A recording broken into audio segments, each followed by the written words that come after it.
5ই June যখন ফিরোজা বিবি প্রথম by ইলেকশনে যেতে সেদিনও সমস্ত দায়ের দায়িত্ব দায়ভার আমার ঘাড়েই ফিরোজা বিবিও দিয়ে রেখেছিলেন জনগণ। তার ফলে নন্দীগ্রামের জনগণ জানে যে শুভেন্দু অধিকারীর সঙ্গে তাদের সম্পর্কটা কেবলমাত্র পদের বা রাজনৈতিক সম্পর্ক নয়, একদম আত্মিক সম্পর্ক। যে সম্পর্ক মানে মরতে দন্ত, যতক্ষণ শ্বাস প্রশ্বাস আছে সে সম্পর্ক সেটা ওরাও জানে, আমিও জানি। তবুও নিয়ম মেনে দিতে হয়েছে। আমি তাদেরকে বিচলিত না আশ্বস্ত করেছি। অনেক বড় দায়িত্ব পেয়েছি। 194টা কেন্দ্রেই কাজ করতে হবে। তার সাথে নন্দীগ্রামেও নিশ্চয়ই আমার যে নির্বাচনের প্রতিশ্রুতিগুলো ছিল পূরণ করতে হবে।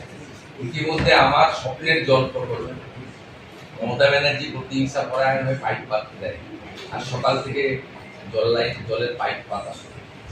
আমি এশিয়ান ডেভেলপমেন্ট ব্যাংক থেকে 4,000 কোটি টাকা দিয়েছিলাম নন্দীগ্রামের সব বাড়িতে জল দেওয়া। মমতা ব্যানার্জি 21-এ হেরে যাওয়ার জন্য পাইপগুলো পাততে দেয়, আর সকাল থেকে আমি কাজ শুরু করি পাইপ পাতা। তো তারা দেখে নেবেন আমার সব যা এমএলএ 2টো ব্লকে অফিস